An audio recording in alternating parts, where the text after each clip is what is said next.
सत श्री अकाल जी। वाहिगुरू जी का खालसा वाहिगुरू जी की फतेह। असी अज फिर संघर्ष च बैठे हैं। जिवें धुंद इन्नी आ भी हत्थ नूं हत्थ नहीं दींदा। अज दी जिहड़ी मीटिंग होई आ ਉਹਦੇ बारे गलबात करते हैं। जिहड़ी साडे किसान आगू ते सरकार दी मीटिंग होई, आई थिंक 9वीं मीटिंग होई है। 9वीं मीटिंग भी बेसट्टा रही, पर अज दी मीटिंग जो सरकार दे नाल होई आ ਉਹਦੀ रूपरेखा नूं जे असीं समझीए तां अज सरकार दे जिहड़े उत्थे मंत्री आए होए सी उन्हां ने कहा भी जी असीं रद्द नहीं करने, तुसीं जो करना कर लो। सो ਇਹ जी स्टेटमेंट आ जिहड़ी ਇਹਦੇ ਚ ਉਹਨਾਂ ਦੀ ਐਰੋਗੈਂਸ ਝਲਕਦੀ ਆ, ਹਨਾ। ਫਿਰ ਜੋ ਕਰਨਾ ਕਰ ਲੋ ਤਾਂ ਫਿਰ ਜਿਹੜੇ ਸਾਡੇ ਗੈਰਤ ਤੇ ਸੱਟ ਵੱਜਦੀ ਆ ਤੇ ਜਿਹੜੀਆਂ ਕੌਮਾਂ ਉਹ ਗੈਰਤ ਨਾਲ ਲੜਦੀਆਂ ਹੁੰਦੀਆਂ ਤੇ ਜਿਉਂਦੀਆਂ ਵੀ ਉਹੀ ਰਹਿੰਦੀਆਂ ਹੁੰਦੀਆਂ ਜਿਹੜੀਆਂ ਕੌਮਾਂ 'ਚ ਗੈਰਤ ਹੋਵੇ। ਜਿਹੜੀਆਂ ਕੌਮਾਂ 'ਚ ਗੈਰਤ ਨਾ ਹੋਵੇ ਉਹ ਕੌਮਾਂ ਜਿਉਂਦੀਆਂ ਵੀ ਨਹੀਂ ਰਹਿੰਦੀਆਂ ਹੁੰਦੀਆਂ। ਸੋ ਹੁਣ ਗੱਲ ਉਹ ਹੋ ਗਈ ਵੀ ਜਿਵੇਂ ਪੁਰਾਤਨ ਸਮਿਆਂ 'ਚ ਸਿੰਘ ਕਹਿੰਦੇ ਰਹੇ ਹੁੰਦੇ ਸੀ ਨਾ ਵੀ ਜੇ ਪੰਥ ਹੀ ਨਹੀਂ ਰਹਾ ਤਾਂ ਗ੍ਰੰਥ ਕੌਣ ਮਾਨੇਗਾ, ਹਨਾ। ਹੁਣ ਗੱਲ ਉੱਥੇ ਆ ਗਈ ਹੈ, ਜੇ ਪੰਥ ਹੀ ਨਹੀਂ ਰਹਾ ਤਾਂ ਗ੍ਰੰਥ ਕੌਣ ਮਾਨੇਗਾ। ਔਰ ਸਿੰਘ ਇਕੱਠੇ ਹੋ ਜਾਂਦੇ ਹੁੰਦੇ ਸੀ। ਸੋ ਸਾਨੂੰ ਵੀ ਹੁਣ ਮੈਨੂੰ ਲੱਗਦਾ ਇਹ ਗੱਲ ਸਮਝ ਲੈਣੀ ਚਾਹੀਦੀ ਆ, ਸਾਡੀ ਗੈਰਤ ਤੇ ਸੱਟ ਵੱਜੀ ਆ। ਅਗਲੀ ਗੱਲ ਸਰਕਾਰਾਂ ਦੀ ਜੇ ਆਪਾਂ ਕਰ ਲਈਏ, ਸਰਕਾਰਾਂ ਜਿਸ ਢੰਗ ਨਾਲ ਸਾਜ਼ਿਸ਼ਾਂ ਘੜਦੀਆਂ ਜਾਂ ਹਾਲਾਤ ਪੈਦਾ ਕਰਦੀਆਂ, ਉਹਨਾਂ ਹਾਲਾਤਾਂ ਕਰਕੇ ਹੀ ਇਹ ਸੰਘਰਸ਼ ਖੜਾ ਹੋਇਆ, ਇਹ ਐਜੀਟੇਸ਼ਨ ਖੜੀ ਹੋਈ ਹੈ। ਤੇ ਅੱਜ ਤੁਸੀਂ ਕਹਿੰਦੇ ਹੋ ਜੋ ਕਰਨਾ ਕੁਛ ਕਰ ਲਓ। ਤੁਸੀਂ ਜਿਹੜੀ ਸਾਡੇ ਕਿਸਾਨਾਂ ਦੀਆਂ ਖੁਦਕੁਸ਼ੀਆਂ, ਇੱਕ ਸਾਲ 'ਚ 3 ਤੋਂ 4 ਲੱਖ ਕਿਸਾਨ ਮਰਦੇ ਆ, ਖੁਦਕੁਸ਼ੀਆਂ ਕਰਦੇ ਆ। ਉਹ ਇਸ ਕਰਕੇ ਕਰਦੇ ਆ ਕਿਉਂਕਿ ਤੁਸੀਂ ਜਿਹੜੀਆਂ ਨੀਤੀਆਂ ਘੜਦੇ ਹੋ ਨਾ, ਇਹਦੀ ਤੁਸੀਂ ਨੀਂਹ 1966 'ਚ ਰੱਖ ਲਈ ਸੀ। 1966 'ਚ ਨੀਂਹ ਰੱਖੀ ਗ੍ਰੀਨ ਰੈਵੋਲੂਸ਼ਨ ਦੇ ਥਰੂ, ਤੇ ਉਸ ਨੀਂਹ ਨੇ ਅੱਜ ਖੜੇ ਕਿੱਥੇ ਆ ਅਸੀਂ? ਸਾਡੇ ਤੇ ਕਰਜ਼ੇ ਆ ਤੇ ਅਸੀਂ ਖੁਦਕੁਸ਼ੀਆਂ ਕਰਦੇ ਆ। ਤੇ ਉਹਦੇ ਜ਼ਿੰਮੇਵਾਰ ਕੌਣ ਆ? ਫਿਰ ਉਹਦੇ ਜ਼ਿੰਮੇਵਾਰ ਸਰਕਾਰਾਂ ਆਪਾਂ। ਅੱਜ ਤੁਸੀਂ ਜਿਹੜੇ ਪਰਚੇ ਪਾ ਰਹੇ ਹੋ ਨਾ ਸਾਡੇ ਤੇ, ਇਹਦੇ ਤੇ ਵੀ ਆਉਣੇ ਆ ਅਸੀਂ ਬਾਅਦ 'ਚ, ਉਹ ਤੁਹਾਡੇ ਤੇ ਪੈਣੇ ਚਾਹੀਦੇ ਆ। 3 ਤੋਂ 4 ਲੱਖ ਕਿਸਾਨ ਮਰਦਾ, ਕਿਸਾਨਾਂ ਤੇ ਕਰਜ਼ੇ ਆ, ਉਹਨਾਂ ਦੇ ਘਰਾਂ 'ਚ ਮੈਨੂੰ ਲੱਗਦਾ ਇੱਥੋਂ ਤੱਕ ਹਾਲਤ ਆ ਵੀ ਕਿਸੇ ਨੇ ਪੈਸਾ ਵੀ ਨਹੀਂ ਦੇਖਿਆ ਹੋਊਗਾ। ਜਦੋਂ ਆੜਤੀਏ ਕੋਲੇ ਜਾਈਦਾ ਅਗਲਾ ਪਰਚੀ ਦੇ ਦਿੰਦਾ, ਅਗਲਾ ਕਹਿੰਦਾ ਫਲਾਨੇ ਥਾਂ ਤੋਂ ਜਾ ਕੇ ਕੱਪੜਾ ਲੈ ਲਾ ਜਾਂ ਫਲਾਨੇ ਥਾਂ ਤੋਂ ਜਾ ਕੇ ਸੌਦਾ ਲੈ ਲਾ। ਤੁਸੀਂ ਹਾਲਤ ਕੀ ਕੀਤੀ ਆ ਕਿਸਾਨਾਂ ਦੀ? ਇਹ ਤੁਹਾਡੀਆਂ ਸਾਜ਼ਿਸ਼ਾਂ ਕਰਕੇ ਹੋਈ ਆ। ਸੈਂਟਰ ਨੂੰ ਇਹ ਗੱਲ ਸਮਝ ਲੈਣੀ ਚਾਹੀਦੀ ਆ ਵੀ ਜਿਹੜੀ MSP ਤੁਸੀਂ ਕਹਿੰਦੇ ਹੋ ਨਾ ਵੀ 6% ਕਿਸਾਨਾਂ ਨੂੰ ਮਿਲਦੀ ਆ, ਅਸੀਂ MSP ਕਿਉਂ ਬਣਾਈਏ? ਕਾਨੂੰਨ 6% ਤਾਂ ਕਿਸਾਨਾਂ ਨੂੰ ਮਿਲਦੀ ਆ, ਇਹ ਤੁਹਾਡੀ ਨੀਤੀਆਂ ਕਰਕੇ ਮਿਲਦੀ ਆ। ਤੁਹਾਡਾ ਫੇਲੀਅਰ ਆ, ਇਹ ਕਿਸਾਨਾਂ ਦਾ ਫੇਲੀਅਰ ਨਹੀਂ ਆ। ਜੇ 6% ਕਿਸਾਨਾਂ ਨੂੰ ਤੁਸੀਂ MSP ਮਿਲਦੀ ਆ ਜਾਂ 6% ਕਿਸਾਨ ਉਹਦੀ ਫਸਲ ਦੀ ਖਰੀਦ ਤੁਸੀਂ ਕਰਦੇ ਹੋ 100% ਚੋਂ, ਤਾਂ ਇਹ ਤਾਂ ਤੁਹਾਡੀਆਂ ਨੀਤੀਆਂ ਦਾ ਤੇ ਪਾਲਿਸੀਆਂ ਦਾ ਫੇਲੀਅਰ ਆ, ਤੁਹਾਡੇ ਸਿਸਟਮ ਦਾ ਫੇਲੀਅਰ ਆ। ਤੇ ਜੇ ਅੱਜ ਕਿਸਾਨਾਂ ਤੇ ਕਰਜ਼ਾ ਤੇ ਨਾਲ ਕਿਸਾਨ ਖੁਦਕੁਸ਼ੀਆਂ ਕਰਦੇ ਆ, ਉਹਨਾਂ ਦੀਆਂ ਮੌਤ ਦੇ ਜ਼ਿੰਮੇਵਾਰ ਵੀ ਤੁਸੀਂ ਹੋ। ਤੁਹਾਡੇ ਤੇ 302 ਦੇ ਪਰਚੇ ਹੋਣੇ ਚਾਹੀਦੇ ਆ।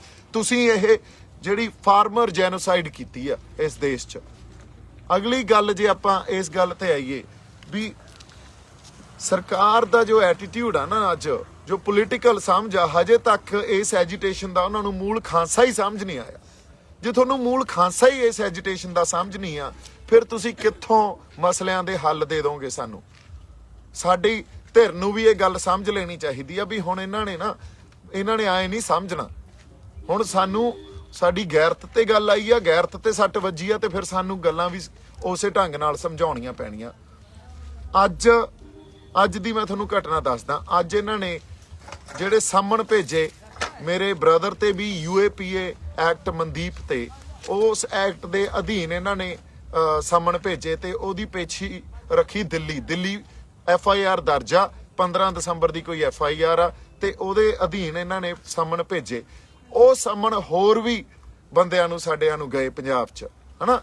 ਹੁਣ ਇਹਨਾਂ ਨੇ ਉਸ ਹਰ ਵਿਅਕਤੀ ਨੂੰ, ਉਹਨਾਂ ਦੇ ਪਰਿਵਾਰਾਂ ਨੂੰ ਟਾਰਗੇਟ ਕਰਨਾ ਸ਼ੁਰੂ ਕਰਤਾ, ਜਿਹੜੇ ਪਰਿਵਾਰਾਂ ਦੀ ਜਾਂ ਜਿਹੜੇ ਵਿਅਕਤੀਆਂ ਦੀ ਇਸ ਸੰਘਰਸ਼ 'ਚ ਕੋਈ ਸ਼ਮੂਲੀਅਤ ਆ ਤੇ ਉਹ ਮਾੜਾ ਮੋਟਾ ਇੰਪੈਕਟ ਰੱਖਦੇ ਆ।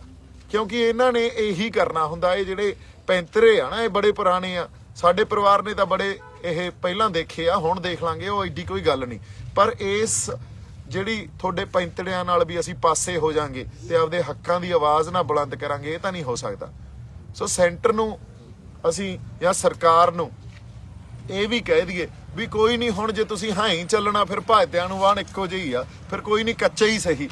ਸਾਡੇ ਆਗੂਆਂ ਨੂੰ ਵੀ ਪਤਾ ਹੋਣਾ ਚਾਹੀਦਾ। ਹੁਣ ਮੈਂ ਕਹਿੰਦਾ 4-5 ਮੰਗਾਂ ਹੋਰ ਜੋੜੋ। ਸਭ ਤੋਂ ਪਹਿਲੀ ਗੱਲ ਤਾਂ ਇਹ ਜੋੜੋ ਵੀ ਜਿਹੜੇ ਕਿਸਾਨਾਂ ਤੇ ਕਰਜ਼ਾ ਚੜਿਆ ਉਹ ਮਾਫ ਕਰੋ। ਉਹ ਤੋਂ ਬਿਨਾਂ ਅਸੀਂ ਗੱਲ ਵੀ ਨਹੀਂ ਕਰਦੇ, ਅਗਲੀ ਮੀਟਿੰਗ ਤੇ ਵੀ ਨਹੀਂ ਆਉਂਦੇ ਜੇ ਤੁਸੀਂ ਕਿਸਾਨਾਂ ਤੇ ਜਿਹੜਾ ਚੜਿਆ ਕਰਜ਼ਾ, ਵੀ ਆਪਣੇ ਲੋਕਾਂ ਦਾ ਭਲਾ ਤਾਂ ਹੋਵੇ। ਪਹਿਲੀ ਮੰਗ ਹੀ ਇਹ ਰੱਖੋ ਵੀ ਪਹਿਲਾਂ ਤਾਂ ਕਰਜ਼ਾ ਮਾਫ ਕਰੋ ਤੁਸੀਂ ਕਿਸਾਨਾਂ ਤੇ ਜਿਹੜਾ ਚੜਿਆ, ਉਹ ਤੁਹਾਡੀਆਂ ਨੀਤੀਆਂ ਕਰਕੇ ਚੜਿਆ ਨਾ, ਉਹ ਮਾਫ ਕਰੋ। ਫਿਰ ਅਸੀਂ ਗਾਂ ਗੱਲਬਾਤ ਕਰਨ ਨੂੰ ਆਉਣੇ ਆ ਤੁਹਾਡੇ ਕੋਲੇ। ਫਿਰ ਤੁਸੀਂ ਇਹ ਤਾਂ ਇੱਕ ਮੀਟਿੰਗ 'ਚ ਜਾਂਦੇ ਹੋ, ਫੇਲ ਹੁੰਦੀ ਆ, ਬੇਸਿੱਟਾ ਨਿਕਲਦੀ ਆ, ਅਗਲੀਆਂ ਮੀਟਿੰਗ 'ਚ ਉਹਦੀਆਂ ਮੰਗਾਂ ਹੀ ਵਧਾ ਦਿਓ, ਆਉਣ ਦਿਓ ਫਿਰ ਇਹਨਾਂ ਨੂੰ। ਤੇ ਜਿਹੜੀ 26 ਜਨਵਰੀ ਆ ਨਾ, ਹੁਣ ਲੋਕਾਂ ਦੇ ਜਜ਼ਬਾਤਾਂ ਦੀ ਤਰਜਮਾਨੀ ਹੋਣੀ ਚਾਹੀਦੀ ਆ ਉੱਥੇ। 26 ਜਨਵਰੀ ਅਸੀਂ ਹੁਣ ਤੱਕ 26 ਨਵੰਬਰ ਬੜਾ ਅਹਿਮ ਸੀ। 26 ਨਵੰਬਰ ਅਹਿਮ ਹੀ ਇਸ ਤਰ੍ਹਾਂ ਸੀ, ਜਿਹੜੇ ਕਹਿੰਦੇ ਆ ਨਾ ਵੀ ਅਸੀਂ ਜਾਬਤੇ 'ਚ ਨਹੀਂ, ਅਸੀਂ ਜਾਬਤੇ 'ਚ ਹੀ ਆ। ਅਸੀਂ ਉਦੋਂ ਵੀ ਜਾਬਤੇ 'ਚ ਸੀ, ਪਰ ਜਾਬਤੇ 'ਚ ਰਹਿੰਦੇ ਹੋਏ ਵੀ ਅਸੀਂ ਬੈਰੀਕੇਡ ਭੰਨੇ ਸੀ ਨਾ। ਜਿਹੜੇ ਟਰੈਕਟਰ ਤੇ ਤੁਸੀਂ ਅੱਗੇ ਸਟੇਜ ਲਾਈ ਸੀ, ਉਹ ਟਰੈਕਟਰ ਬੈਰੀਕੇਡ ਭੰਨ ਕੇ ਹੀ ਆਇਆ ਸੀ। ਸੋ ਐਕਟੀ ਵੀ ਜਿਹੜਾ ਸਾਨੂੰ ਪ੍ਰੋਗਰਾਮ ਦੇਣਾ ਚਾਹੀਦਾ, ਉਹਦਾ ਇੰਪੈਕਟ ਹੋਣਾ ਚਾਹੀਦਾ। ਇੰਪੈਕਟਫੁਲ ਪ੍ਰੋਗਰਾਮ ਦਿਓ। ਤੁਹਾਨੂੰ ਇਹ ਬੇਨਤੀ ਆ ਸਾਡੀ, ਸਾਡੇ ਜਿਹੜੀ ਸੰਗਤ ਆ, ਲੋਕ ਆ, ਉਹਨਾਂ ਦੇ ਜਜ਼ਬਾਤਾਂ ਦੀ ਤਰਜਮਾਨੀ ਹੋਵੇ। ਇੱਥੇ ਕੋਈ ਸ਼ਰਾਰਤੀ ਅਨਸਰ ਨਹੀਂ ਆ। ਹਰ ਬੰਦਾ ਕਿਸਾਨੀ ਦੇ ਸੰਘਰਸ਼ 'ਚ, ਤਰਜੀਹ ਕਿਸਾਨੀ ਦੇ ਮੁੱਦਿਆਂ ਨੂੰ ਆ। ਅਸੀਂ ਚਾਹੁੰਦੇ ਆ, ਸੰਗਤ ਇਹ ਚਾਹੁੰਦੀ ਆ। ਇੱਥੇ ਦੇਖੋ ਸਾਰੀ ਸੰਗਤ ਖੜੀ ਆ, ਇੰਨੇ ਅਸੀਂ ਠੰਡ 'ਚ ਇੱਥੇ ਬੈਠੇ ਆ। ਇਹ ਚਾਹੁੰਦੀ ਆ ਵੀ ਲੋਕਾਂ ਦਾ ਭਲਾ ਹੋਵੇ, ਕਿਸਾਨਾਂ ਦਾ ਭਲਾ ਹੋਵੇ। ਪਿੰਡਾਂ 'ਚ ਰਹਿੰਦੇ ਜਿਹੜੇ ਲੋਕ ਆ, ਉਹਨਾਂ ਦੇ ਹਾਲਾਤ ਸੁਧਰਨ। ਪਿੰਡਾਂ 'ਚ ਜੋ ਹਾਲਾਤ ਬਣੇ ਹੋਏ ਆ, ਉਹ ਸਾਨੂੰ ਸਾਰਿਆਂ ਨੂੰ ਪਤਾ, ਪਰ ਅਸੀਂ ਉਹਨਾਂ ਤੋਂ ਪਤਾ ਨਹੀਂ ਕਦੋਂ ਤੱਕ ਮੁਨਕਰ ਹੁੰਦੇ ਰਹਾਂਗੇ, ਅਸਲ ਗੱਲ ਤੇ ਹੀ ਨਾ ਆਵਾਂਗੇ। ਅਸੀਂ ਇਹ ਗੱਲ ਕੋਈ ਪੋਲੀਟੀਕਲ, ਦੇਖੋ ਇਹ ਪੋਲੀਟੀਕਲ ਲੜਾਈ ਬਣਦੀ ਜਾ ਰਹੀ ਆ, ਪੋਲੀਟੀਕਲ ਰੂਪ ਬਣਦਾ ਜਾ ਰਿਹਾ ਇਹਦਾ। ਚਲੋ ਇਹ ਤਾਂ ਹਾਲਾਤ ਨੇ ਉਸ ਪਾਸੇ ਨੂੰ ਤੋਰਤਾ, ਪਰ ਲੋਕਾਂ ਦਾ ਭਲਾ ਹੋਣਾ ਬਹੁਤ ਜ਼ਰੂਰੀ ਆ। ਲੋਕਾਂ ਦਾ ਜਜ਼ਬਾਤ ਆ ਜਿਹੜੇ, ਉਹਨਾਂ ਜਜ਼ਬਾਤਾਂ ਤੇ ਪਹਿਰਾ ਦੇਣਾ ਸਾਡਾ ਬੜਾ ਜ਼ਰੂਰੀ ਆ। ਇੱਥੇ ਦੇਖ ਲਓ ਇੰਨੀ ਧੁੰਦ 'ਚ ਵੀ, ਮਾੜਾ ਜਿਹਾ ਦਿਖਾਓ ਤੁਸੀਂ ਇੱਧਰ ਨੂੰ ਫੇਰ ਕੇ, ਹਨਾ। ਆ ਸਾਰੇ ਸਾਡੇ ਬੰਦੇ ਭਾਈ ਪਿੱਛੇ ਨਾ ਕਰੋ, ਆ ਸਾਡੀਆਂ ਮਾਤਾਵਾਂ, ਹਾਂਜੀ ਕੋਈ ਨਹੀਂ ਆ ਜਾ, ਇਹ ਸਾਡੀਆਂ ਮਾਤਾਵਾਂ ਇੱਥੇ, ਹਨਾ, ਤੇ ਸਾਡੀਆਂ ਇਹ ਸਾਡੇ ਲਈ ਲੰਗਰ ਬਣਾਉਂਦੀਆਂ। ਅਸੀਂ ਆ ਕੇ ਲੰਗਰ ਖਾ ਲੈਂਦੇ ਆ। ਕੋਈ ਗੱਲ ਆ ਇਹ, ਇਹਨਾਂ ਨੂੰ ਘਰ ਛੜਾਏ ਹੋਏ ਆ, ਇੱਥੇ ਬੱਚਿਆਂ ਨੂੰ ਘਰ ਛੜਾਏ ਹੋਏ ਆ, ਬਜ਼ੁਰਗ ਬੈਠੇ ਆ ਇੰਨੀ ਠੰਡ 'ਚ। ਚਲੋ ਅਸੀਂ ਫੇਰ ਆਪਦੇ ਉੱਤੇ ਮਾੜਾ ਮੋਟਾ ਝੱਲ ਲਾਂਗੇ ਇਹਨਾਂ ਗੱਲਾਂ ਨੂੰ, ਪਰ ਇੰਨੀਆਂ ਨਿਰਦਈ ਸਰਕਾਰਾਂ, ਇਹੋ ਜੀ ਗਵਰਨੈਂਸ, ਤੁਸੀਂ ਇਹਨੂੰ ਗਵਰਨੈਂਸ ਕਹਿੰਦੇ ਹੋ? ਇਸ ਤਰ੍ਹਾਂ ਦੇਸ਼ ਚੱਲਦੇ ਆ। ਹੁਣ ਉਦੋਂ ਬਾਅਦ ਤੁਸੀਂ ਵੰਗਾਰੀ ਜਾਂਦੇ ਹੋ ਸਾਨੂੰ, ਜਿਵੇਂ ਪਤਾ ਨਹੀਂ ਕਿੱਡਾ ਕੁ ਵੱਡੇ ਜੰਗ ਦੀ ਤਿਆਰੀ ਤੁਸੀਂ ਵਿੱਢੀ ਬੈਠੇ ਹੋ, ਤੇ ਉਹਦੇ ਖਾਤਰ ਤੁਸੀਂ ਕਿੱਡੇ ਵੱਡੇ ਖਰਚੇ ਕਰ ਦੋਗੇ। ਤੁਸੀਂ ਆਪਦੀਆਂ ਆਰਮਡ ਫੋਰਸਿਸ ਨੂੰ ਬੁਲਾਓਗੇ, ਬੈਰੀਕੇਟਿੰਗ ਕਰੋਗੇ, ਕੰਟੇਨਰਸ ਰੱਖੋਗੇ, ਪਰ ਕਿਸਾਨਾਂ ਨੂੰ ਉਹਨਾਂ ਦਾ ਹੱਕ ਨਹੀਂ ਦੇਣੇ। ਕਿਸਾਨਾਂ ਨੂੰ ਇਹ ਨਹੀਂ ਕਹਿਣਾ ਵੀ ਨਹੀਂ ਤੁਹਾਨੂੰ ਕੋਈ ਨਹੀਂ, ਤੁਹਾਡੇ ਹੱਕ ਦਿੰਨੇ ਆ, ਤੁਹਾਡੀ ਖਾਤਰ ਵੀ ਕੁਝ ਕਰਦੇ ਆ। ਇਹ ਨਹੀਂ ਕਰਨਾ ਅਸੀਂ। ਔਰ ਮੈਨੂੰ ਸਮਝ ਹੀ ਨਹੀਂ ਆ ਰਹੀ ਕਿਸ ਤਰ੍ਹਾਂ ਦੇ ਹਾਲਾਤ ਆ ਇੱਥੇ, ਉਹਨਾਂ ਹਾਲਾਤਾਂ ਨੂੰ ਕੋਈ ਸਮਝ ਨਹੀਂ ਰਿਹਾ। ਕੋਈ ਤੁਹਾਡੇ ਚੋਂ ਹੀ ਬੰਦਾ, ਕੋਈ ਨੇਕ ਰੂਹ ਹੋਵੇ, ਉਹਦੇ ਅੰਦਰ ਕਿਤੇ ਮਾੜੀ ਮੋਟੀ ਇਨਸਾਨੀਅਤ ਜਾਗ ਜੇ, ਹਨਾ। ਸੋ ਇਹਨਾਂ ਗੱਲਾਂ ਨੂੰ, ਇਹਨਾਂ ਮਸਲਿਆਂ ਨੂੰ ਜੇ ਕੋਈ ਸਮਝਦਾ ਨਹੀਂ, ਫਿਰ ਅਸੀਂ ਆਪਦੇ ਆਪ ਨੂੰ ਇਨਸਾਨ ਕਹਿੰਦੇ ਆ। I think you know, we are far away from being a human being. So ਜਿਸ ਢੰਗ ਨਾਲ ਇਸ ਸੰਘਰਸ਼ ਨਾਲ ਲੋਕ ਜੁੜੇ ਹੋਏ ਆ, ਇੱਥੇ ਹੀ ਨਹੀਂ, ਸਾਰਾ ਪੰਜਾਬ, ਸਾਰਾ ਹਰਿਆਣਾ, ਇਧਰੋਂ ਯੂਪੀ ਵਾਲੇ ਕੀ, ਰਾਜਸਥਾਨ ਵਾਲੇ ਕੀ, ਹੋਰ ਪਾਸਿਓਂ ਬੰਦੇ ਕੀ, ਫਿਰ ਬਾਹਰਲੀ ਸੰਗਤ ਜੋ ਇਹਦੇ ਨਾਲ ਜੁੜੀ ਹੋਈ ਆ, ਉਹ ਬੈਠੇ ਚਾਹੇ ਬਾਹਰ ਆ, ਉਹਨਾਂ ਦੇ ਰੂਹ ਵੀ ਇੱਥੇ ਆ, ਉਹਨਾਂ ਦੇ ਦਿਲ ਵੀ ਇੱਥੇ ਆ। ਸੋ ਇਹ ਕੋਈ ਇਹਦੀ ਇੰਪੋਰਟੈਂਸ ਆ ਨਾ, ਜਿਹੜੀ ਇਹਦੀ ਇੰਪੋਰਟੈਂਸ ਇਸ ਸੰਘਰਸ਼ ਦੀ, ਇਹ ਕੋਈ ਸਥਾਨਕ ਨਹੀਂ ਆ, ਇਹ ਲੋਕਲ ਨਹੀਂ ਆ, ਗਲੋਬਲ ਆ। ਸਰਕਾਰ ਨੂੰ ਅਸੀਂ ਹੁਣ ਵੀ ਕਹਿ ਰਹੇ ਹਾਂ ਵੀ ਤੁਸੀਂ ਸਮਝ ਜੋ, ਤੁਸੀਂ ਜੋ ਗੱਲਬਾਤ ਦਾ ਸਿਲਸਿਲਾ ਜਾਂ ਸੰਘਰਸ਼ ਦਾ ਜੋ ਇਹਦੀ ਰੂਪ ਰੇਖਾ, ਇਹਨੂੰ ਵਿਗਾੜੋ ਨਾ। ਹਾਲਾਤ ਨਾ ਪੈਦਾ ਕਰੋ ਵੀ ਇਹ ਵਿਗੜ ਕੇ ਕਿਸੇ ਹੋਰ ਪਾਸੇ ਨੂੰ ਜਾਵੇ। ਆਪਦੀ ਜਿਹੜੀ ਤੁਹਾਡੇ ਕੋਲੇ ਸਿਸਟਮ ਆ ਜਾਂ ਤੁਸੀਂ ਜਿੰਨੇ ਰਿਸੋਰਸਿਸ ਰੱਖੇ ਹੋਏ ਆ ਜਾਂ ਆਪਦੀਆਂ ਫੋਰਸਸ ਤੇ ਇੰਨਾ ਹੰਕਾਰ ਨਾ ਕਰੋ ਵੀ ਤੁਸੀਂ ਕਿਸੇ ਤਰ੍ਹਾਂ ਵੀ ਲੋਕਾਂ ਨੂੰ ਇੰਨਾ ਕੁ ਦਬਾ ਦਿਓ ਜਾਂ ਉਹਨਾਂ ਨੂੰ ਕੁਚਲ ਦਿਓ ਵੀ ਲੋਕ ਬੋਲਣ ਜੋਗੇ ਵੀ ਨਾ ਰਹਿਣ। ਜਦੋਂ ਜਦੋਂ ਜ਼ਬਰ ਤੇ ਜ਼ੁਲਮ ਕਿਤੇ ਵਧੂਗਾ ਉਦੋਂ ਉਹਦਾ ਵਿਰੋਧ ਵੀ ਪੈਦਾ ਹੋਊਗਾ, ਉਹਦੇ ਖਿਲਾਫ ਆਵਾਜ਼ ਵੀ, ਇਹ ਕੁਦਰਤੀ ਵਰਤਾਰਾ ਇਹਦੇ ਖਿਲਾਫ ਆਵਾਜ਼ ਵੀ ਉੱਠੂਗੀ, ਬੁਲੰਦ ਹੋਊਗੀ। ਸੋ ਇਹ ਜਿਹੜੇ ਲੋਕ ਆ ਨਾ, ਇਹ ਤੁਹਾਡੇ ਜ਼ਬਰ ਤੇ ਜ਼ੁਲਮ ਨੂੰ ਠਾਲਣ ਵਾਸਤੇ ਹੀ ਬੈਠੇ ਆ। ਦੁਨੀਆ ਦੇਖ ਰਹੀ ਆ ਇਸ ਸੰਘਰਸ਼ ਨੂੰ, ਦੁਨੀਆ ਦੇਖ ਰਹੀ ਆ ਇਹਨਾਂ ਲੋਕਾਂ ਨੂੰ, ਤੇ ਇਹਨਾਂ ਲੋਕਾਂ ਨੇ ਇੱਥੋਂ ਦਾ ਸਭ ਕੁਝ ਬਦਲ ਦੇਣਾ, ਤਰਜ਼ਾ ਜ਼ਿੰਦਗੀ ਬਦਲ ਦੇਣੀ ਆ ਜੇ ਤੁਸੀਂ ਨਾ ਸੁਧਰੇ ਤਾਂ। ਸੋ ਸਾਡੀ ਤਾਂ ਤੁਹਾਨੂੰ ਬੇਨਤੀ ਆ ਵੀ ਹੁਣ ਜਿਹੜੇ ਇਹੋ ਜਿਹੇ ਹਾਲਾਤ ਨਾ ਪੈਦਾ ਕਰੋ, ਜਿਹੜੇ ਹਾਲਾਤ ਤੁਸੀਂ ਸਮੇਂ ਤੋਂ ਸਾਨੂੰ ਪੈਦਾ ਕਰਦੇ ਆ ਰਹੇ ਹੋ, ਸਾਨੂੰ ਉਹਨਾਂ ਹਾਲਾਤਾਂ 'ਚ ਗੁਜ਼ਰਨਾ ਪੈਂਦਾ। ਉਹਨਾਂ ਹਾਲਾਤਾਂ ਦੀ ਦੇਣ ਆ ਵੀ ਇੱਥੇ ਐਡੀ ਕੁ ਵੱਡੀ ਅਰਾਜਕਤਾ ਪੈਦਾ ਹੋ ਰਹੀ ਆ, ਕੋਈ ਸਾਰਥਕ ਸਮਾਜ ਨਹੀਂ, ਉਹਨਾਂ 'ਚ ਨੈਤਿਕਤਾ ਨਹੀਂ ਰਹੀ, ਉਹਨਾਂ 'ਚ ਹਿਊਮੈਨਿਟੀ ਨਹੀਂ ਰਹੀ।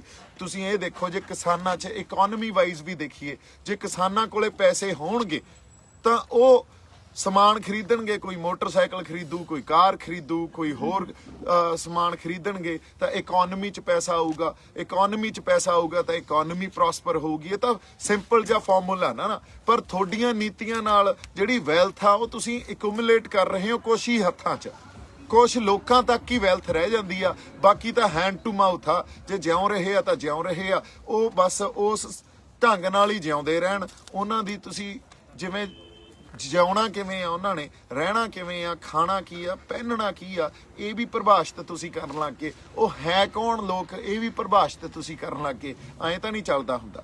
ਜਿਹੜੀ ਸਦੀਆਂ ਤੋਂ ਕੋਈ ਸੱਭਿਅਤਾਵਾਂ, ਸਦੀਆਂ ਤੋਂ ਸਿਵਲਾਈਜੇਸ਼ਨਸ ਇਵੋਲਵ ਹੋਈਆਂ, ਜਿਹੜੀਆਂ ਵਿਕਸਿਤ ਹੋਈਆਂ, ਉਹਨਾਂ ਨੂੰ ਤੁਸੀਂ ਪਰਿਭਾਸ਼ਿਤ ਕਰੋਗੇ। ਤੁਸੀਂ ਰੱਬ ਤੋਂ ਵੀ ਵੱਡਾ ਆਪਦੇ ਆਪ ਨੂੰ ਮੰਨਣ ਲੱਗ ਗਏ। ਇਹ ਐਂ ਤਾਂ ਨਹੀਂ ਚੱਲਦਾ ਹੁੰਦਾ। ਸੋ ਇਹ ਅਰਾਜਕਤਾ ਤੁਸੀਂ ਪੈਦਾ ਕੀਤੀ ਆ, ਤੁਸੀਂ ਇਸ ਅਰਾਜਕਤਾ ਦੇ ਜ਼ਿੰਮੇਵਾਰ ਹੋ, ਤੁਸੀਂ ਇਹਨਾਂ ਮੌਤਾਂ ਦੇ ਜ਼ਿੰਮੇਵਾਰ ਹੋ।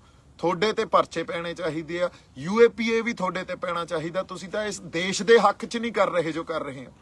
ਜੇ ਅਸਲ ਤੌਰ ਤੇ ਮੰਨੀਏ, ਦੇਸ਼ ਦੇ ਜਿਹੜੇ ਐਂਟੀ ਨੈਸ਼ਨਲ ਤਾਂ ਸਰਕਾਰਾਂ, ਐਂਟੀ ਨੈਸ਼ਨਲ ਲੋਕ ਨਹੀਂ ਆ ਲੋਕ ਐਂਟੀ ਨੈਸ਼ਨਲ ਆ ਜਿਹੜੇ ਸੜਕਾਂ ਤੇ ਬੈਠੇ ਆ, ਇੱਥੇ ਧੂਣੀਆਂ ਲਾਈ ਬੈਠੇ ਆ। ਤੁਸੀਂ ਤਾਂ ਬੈਠੇ ਹੋ ਕੋਠੀਆਂ 'ਚ ਹੀਟਰ ਲਾ ਕੇ, ਹਨਾ। ਅਸੀਂ ਇੱਥੋਂ ਕਿਤੋਂ ਤਾਰਾਂ ਖਿੱਚਦੇ ਆ, ਜੇ ਕਿਸੇ ਨੇ ਹੀਟਰ ਲਾਉਣਾ, ਉੱਥੋਂ ਫਲਾਨਾ ਪਾਣੀ ਉੱਥੋਂ ਆਉਂਦਾ, ਲੰਗਰ ਉੱਥੋਂ ਆਉਂਦਾ, ਇੱਥੇ ਬਾਥਰੂਮ ਆਏ ਬਣਾਏ ਹੋਏ ਆ, ਇੱਥੇ ਪਤਾ ਨਹੀਂ ਕੀ ਹਾਲ ਆ। ਇਨਹਿਊਮਨ ਕੰਡੀਸ਼ਨਸ 'ਚ ਅਸੀਂ ਰਹਿ ਰਹੇ ਹਾਂ, ਕਿਸੇ ਨੂੰ ਕੋਈ ਫਰਕ ਹੀ ਨਹੀਂ ਪੈ ਰਿਹਾ, ਔਰ ਹਜੇ ਤੱਕ ਤੁਹਾਨੂੰ ਸਮਝ ਹੀ ਨਹੀਂ ਆ ਰਹੀ ਤੇ ਤੁਸੀਂ ਇਹਨੂੰ ਗਵਰਨੈਂਸ ਕਹਿੰਦੇ ਹੋ ਤੇ ਤੁਸੀਂ ਦੇਸ਼ ਨੂੰ ਗਵਰਨ ਕਰ ਰਹੇ ਹੋ। I think you guys should be ashamed of yourself. So ਇੰਨੀਆਂ ਕੁ ਗੱਲਾਂ ਆਪਾਂ ਕਰਨੀਆਂ ਸੀ।